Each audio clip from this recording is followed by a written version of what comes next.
नमस्कार मैत्रिणींनो, माझ्या चॅनलमध्ये तुमचं स्वागत आहे। आषाढी एकादशी स्पेशल आज आपण 5 ते 6 वर्ष वयोगटाच्या मुलीसाठी परकर पोलक्याची कटिंग आणि स्टिचिंग कशी करायची हे पाहणार आहोत। तर याकरता इथे खणाचं फॅब्रिक घेतलेलं आहे। 2 कलर मध्ये मी फॅब्रिक घेतलेला आहे। तर ग्रीन कलरचा जो आहे परकरसाठी आपण फॅब्रिक वापरणार आहोत आणि रेड कलरचं जे आहे मरून कलरचं ते पोलक्यासाठी। तर सुरुवातीला आपल्याला इथे अस्तरच्या फॅब्रिक वरती कटिंग करून घ्यायची आहे। तर अशा पद्धतीने मी इथे एक मार्किंग केलेलं आहे। साधारण 13 इंचावरती मी इथे मार्किंग केलेलं आहे। 5 ते 6 वर्ष वयोगटाच्या मुलीसाठी पोलक्याची जी उंची आहे ती आपण 13 इंच घेणार आहोत। 12 इंच इथे पोलका आपलं तयार होणार आहे। त्यानंतर आता इथे पहा, शोल्डर साठी मेजरमेंट घ्यायचं आहे। तर शोल्डर साठी मी 4.5 इंचावरती मार्किंग करणार आहे। त्यानंतर तिथूनच खाली आपल्याला 5 इंचावरती आर्महोल साठी मार्किंग करायचं। आता या साइज मध्ये फॅब्रिक किती घ्यायचं आहे, तर या साइज मध्ये साधारण 2.5 मीटर फॅब्रिक जे आहे तुम्हाला लागणार आहे। 2 मीटर परकरसाठी आणि अर्धा मीटर, अर्धा ते पाऊण मीटर साधारण पोलक्यासाठी। तर अशा पद्धतीने आता इथे तुम्हाला घ्यायचा आहे चेस्टचा 4th पार्ट। तर चेस्ट आहे 26 इंच, भागिले 4 करून अशा पद्धतीने टेप फोल्ड करून घ्यायचा किंवा भागिले 4 करून जे मेजरमेंट येईल ते तुम्हाला इथे चौथा भाग घ्यायचा आहे। तर ज्यांना इथे गुणाकार जमत नाही त्यांनी अशा पद्धतीने, गुणाकार भागाकार जमत नसेल तर अशा पद्धतीने टेप फोल्ड करायचा आणि चौथा भाग जो आहे तो काढून घ्यायचा। त्यानंतर आता इथे पहा, वेस्ट साठी वेस्ट आहे 24 इंच। तर 6 इंचावरती इथे मी मार्किंग केलेलं आहे आणि हे जे दोन्ही पॉइंट्स आहेत ते आपल्याला कनेक्ट करून घ्यायचे। इथे स्केलचा वापर केला तरीही चालणार आहे। जे बिगिनर्स आहेत त्यांनी स्केलचा वापर करा। जी पण चेस्ट आणि वेस्ट आहे त्याला भागिले 4 करून चौथा भाग घ्यायचा प्लस त्याच्यामध्ये 1.5 इंच मार्जिन। आता इथे मार्जिन तुम्ही 2 इंच देखील घेऊ शकता। आता आर्महोल साठी, तर फ्रंट आर्महोल साठी 1 इंच आणि बॅक आर्महोल साठी 1.5 इंचावरती मार्किंग करायचं, ज्यालाच आपण मुंडा म्हणतो। तर मुंड्यासाठी 1 आणि 1.5 इंच असं मेजरमेंट घेऊन इथे मुंड्याचा आकार देऊन घ्यायचा। इथे फ्री हँड देखील तुम्ही आकार देऊन घेऊ शकता किंवा तुम्ही इथे जो आपला आर्महोल कर्व आहे तो वापरला तरीही चालणार आहे। अशा पद्धतीने मी इथे आकार देऊन घेतला। आता त्यानंतर काय करायचं आहे, आपल्याला इथे गळ्याची रुंदी घ्यायची। गळा रुंदी मी इथे या साइज मध्ये 2 इंच घेतलेली आहे आणि साधारण 4 इंच गळ्याची खोली घेतलेली आहे। तर इथे फ्रंट आणि बॅक दोन्ही नेक तुम्ही वेगवेगळे ठेवू शकता। तर फ्रंट नेक 4 इंच ठेवला, बॅक नेक तुम्ही 3 इंच ठेवला तरीही चालणार आहे, किंवा दोन्ही नेकची जी खोली आहे, दोन्ही गळ्यांची जी गळा खोली आहे ती सेम ठेवली तरीही चालणार आहे। अशा पद्धतीने हे पहा, गळ्याचं मार्किंग करून घेतलेलं आहे किंवा बॉक्स जो आहे तो ड्रॉ करून घेतलेला आहे। तुम्ही इथे वेगवेगळ्या गळ्याचा जो आकार आहे तो देऊन घेऊ शकता। तर इथे मी गोलाकार जो आहे तो देऊन घेणार आहे। त्यानंतर आपल्याला काय करायचं आहे, अर्धा इंच शोल्डर जे आहेत ते डाऊन करायचे आहेत।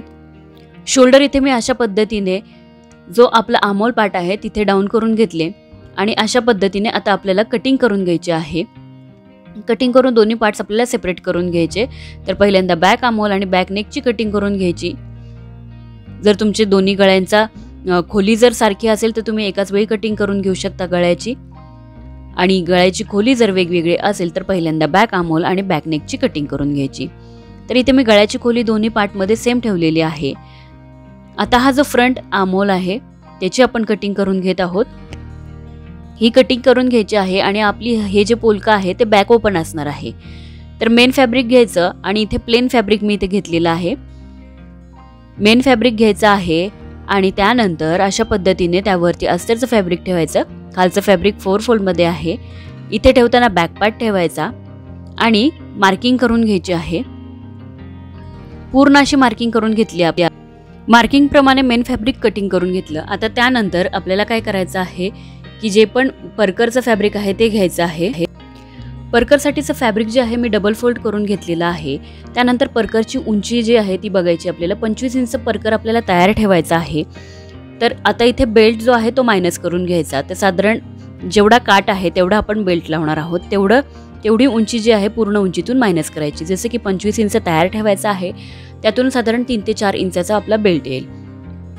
सो 3 इंच मायनस करून साधारण 22 ते 23 इंचावरती आपल्याला बॉटमचं फॅब्रिक जे आहे ते कट करून घ्यायचं, मेन फॅब्रिक। आता इथे पाहू शकता मेन फॅब्रिक डबल फोल्ड मध्ये मी ठेवलेलं आहे दाखवल्याप्रमाणे। मेन फॅब्रिक कट करून घेतलं आणि हे किती आहे पन्ह्यामध्ये, तर साधारण इथे 44 इंच जे आहे डबल फोल्ड मध्ये आहे, म्हणजे 44 इंच पुढचा भाग आणि 44 इंच मागचा भाग। त्याच पद्धतीने जेवढा आपण मेन फॅब्रिक घेतलेला आहे लांबीला आणि लांबीला तेवढंच आपलं आपल्याला इथे अस्तरचं फॅब्रिक देखील घ्यायचं आहे. फक्त अस्तरच्या फॅब्रिकची जी उंची आहे तुम्हाला मेन फॅब्रिकपेक्षा 1 ते 2 इंच कमी ठेवायची. अस्तरचं फॅब्रिक इथे मी जे आहे कट करून घेतलं. आता बेल्टची कटिंग करायची. तर तुमच्या मुलीची जे पण कमरेचं मेजरमेंट असणार आहे त्याच्यामध्ये तुम्हाला साधारण 2 ते 3 इंच लूजिंग ठेवायची. तर साधारण इथे 14 इंचाचा जो बेल्ट आहे आपण रेडी करणार आहोत. प्लस याच्यामध्ये 14 इंच म्हणजे 28 इंचाचा बेल्ट रेडी करणार आहोत. प्लस याच्यामध्ये 1 ते 2 इंच मार्जिन घ्यायचे आहे आपल्याला. आणि हे जे 28 इंच मेजरमेंट आहे हे लूजिंगचं आहे. तर इथे ह्या पद्धतीने मी ग्रीन कलरचं फॅब्रिक देखील इथे घेतलेलं आहे अशा पद्धतीने, जे आतल्या बाजूने येणार आहे. आता आपण स्टिचिंगकडे वळूयात. तर मेन फॅब्रिक ठेवलेलं आहे आणि त्यावरती अस्तरचं फॅब्रिक ठेवायचं आहे दाखवल्याप्रमाणे. पूर्ण फॅब्रिक इथे पिनने सिक्युअर करून घ्यायचं आहे आपल्याला. आणि इथे नेक पार्ट स्टिच करून घ्यायचा. त्याचबरोबर बॉटम पार्ट जो आहे आपण स्टिच करून घेणार आहोत. फ्रंट आणि बॅकचे दोन्ही पार्ट आपण स्टिच करून घेतले आणि एक्स्ट्रा फॅब्रिक जे आहे ते आपल्याला कट करून घ्यायचं आहे. एक्स्ट्रा फॅब्रिक आपण इथे कट करून घेणार आहोत.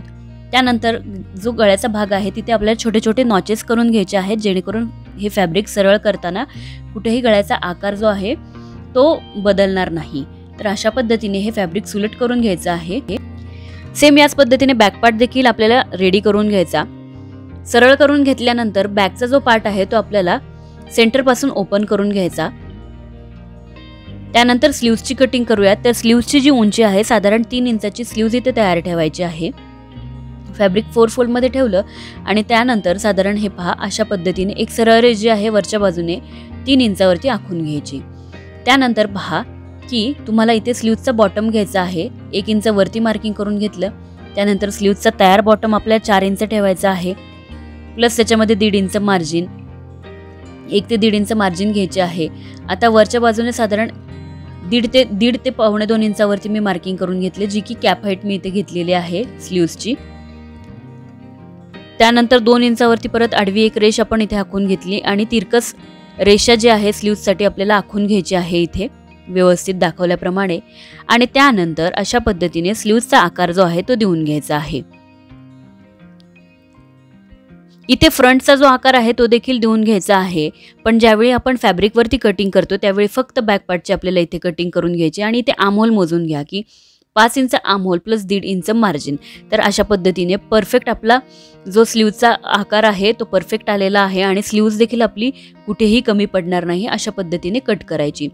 फ्रंटचा आकार देऊन ठेवायचा आणि फ्रंटचं मार्किंग अस्तरच्या फॅब्रिकवरती करून ठेवायचं. इथे फ्रंटचा जो कर्व आहे तो आपण लगेच कट नाही करणार, तो आफ्टर स्टिचिंग आपण तो पार्ट जो आहे तो कट करणार आहोत. इथे पहा, इथे बॉर्डर घेतलेली आहे किंवा कॉटनचं फॅब्रिक घेतलं त्यावरती कटिंग करून आपल्याला स्लीव्ज रेडी करायची. त्यानंतर जो फ्रंटचा पार्ट आहे त्यावरती अशा पद्धतीने मी बॉर्डर लावून घेतली बॉटमला. जो बॅकचा पार्ट आहे तो सेंटरच्या बाजूने अशा पद्धतीने ओपन करून घेणार आहे मी किंवा कट करून. बॅक ओपन असं आपलं पोलकं तयार होणार आहे. हे याला आपल्याला स्ट्रीप लावून घ्यायच्या आहेत. स्लीव्ज आपल्या तयार झालेल्या आहेत. अशा पद्धतीच्या स्ट्रीप घेतलेल्या आहेत मी. एक हुक पट्टी आणि एक आय पट्टी. एक जी पट्टी असणारी आतल्या बाजूने जाईल आणि एक दुसरी जी पट्टी असेल ती बाहेरच्या बाजूने येईल. अशा पद्धतीने दोन्ही स्ट्रीप आपल्याला लावून घ्यायच्या आहेत किंवा स्टिच करून घ्यायच्या. तर इथे तुम्ही पाहू शकता पूर्ण फिनिशिंगमध्ये आपला इथे दोन्ही पट्ट्या ज्या आहेत त्या लावून झालेल्या आहेत दाखवल्याप्रमाणे. आणि अशा पद्धतीने दोन्ही मेन फॅब्रिक समोरासमोर ठेवून आपल्याला शोल्डरला फिटिंग करून घ्यायची आहे. शोल्डरला फिटिंग करून स्लीव्ज अटॅच करून घ्यायची. स्लीव्ज अटॅच करून घेतल्यानंतर हे पहा अशा पद्धतीने दोन्ही स्लीव्ज अटॅच करून घेतल्या. त्यानंतर फॅब्रिक सरळ ठेवायचं आहे किंवा जे आपली पोलका आहे ते सरळ ठेवायचं, म्हणजे सरळ फॅब्रिक ठेवायचं आहे. उलटं न करता आधी आपण फिटिंग करून घेणार आहोत. आधी आपल्याला उलटं न करता फिटिंग करून घ्यायची आणि त्यानंतर हे फॅब्रिक परत आतल्या बाजूने करून घ्यायचं आहे व्यवस्थित.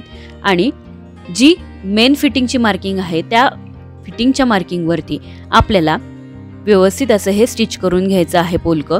आणि बॅक साईडला बटन्स जे आहेत ते अटॅच करून घ्यायचे. दोन्ही बाजूंनी व्यवस्थित फिटिंग करून घेऊयात. फिटिंग झाल्यानंतर खूप छान असं हे पोलकं आपलं इथे दिसत आहे, तुम्ही पाहू शकता. आणि ही जी आहे बॅक साईड आहे, इथे आता मी पिनने सिक्युअर करून घेतलेलं आहे हे. आता आपण बेल्ट रेडी करून घेऊयात. तर बेल्टचं फॅब्रिक घेतलेलं आहे इथे मी.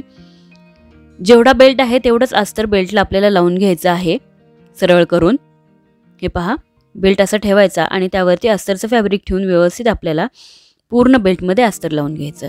आता त्यानंतर काय करायचं आहे, बॉटमचं मेन फॅब्रिक घ्यायचं आणि त्या बॉटमच्या मेन फॅब्रिकला देखील आपल्याला जेवढं पण आपण अस्तर घेतलेलं आहे ते पूर्ण अस्तर जे आहे ते अटॅच करून घ्यायचं आहे दाखवल्याप्रमाणे.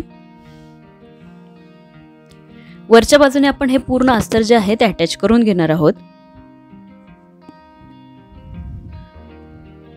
अस्तरचा बॉटम फोल्ड करून घेतला तरीही चालेल. बेल्टला आपण इथे अस्तर लावून घेतलं आणि बेल्ट कसा ठेवला हे पहा. बेल्ट सरळ आहे, म्हणजे बेल्टची सुलट बाजू आहे आणि जे बॉटमचं फॅब्रिक आहे ते उलटं ठेवलेलं आहे. काठांचा भाग खाली आहे, इथे पाहू शकता. त्याचबरोबर आता बेल्टचा सेंटर करून घ्यायचा आणि जे बॉटमचं मेन फॅब्रिक आहे त्याचा देखील आपण इथे सेंटर करून मार्किंग करून घ्यायचं, जेणेकरून सर्व प्लेट्स ज्या आहेत त्या आपल्या सारख्या येतील. सेंटर करून घेतला. आता बेल्ट सरळ आहे, बॉटमचं फॅब्रिक पण सरळ आहे. अशा पद्धतीने आपल्याला जो ग्रीन पार्ट आहे त्याच्यावरती बॉटम ठेवायचा व्यवस्थित असा. आणि आता आपल्याला प्लेट्स घ्यायच्या आहेत. सर्व प्लेट्सचं डायरेक्शन एका बाजूने राहील अशा पद्धतीने सारख्या मापाच्या साधारण 1 इंच 1.5 इंच तुमच्या आवडीप्रमाणे तुम्ही जेवढं फॅब्रिक घेतलं आहे ते फॅब्रिक त्याला पुरेसं होईल अशा पद्धतीने सर्व सारख्या प्लेट्स आपल्याला ह्या फॅब्रिकमध्ये घ्यायच्या.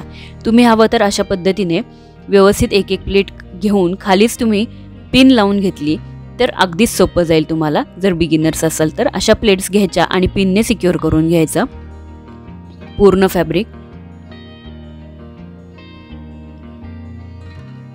पूर्ण फॅब्रिक आपण इथे व्यवस्थित प्लेट्स घेऊन सिक्युअर केलं.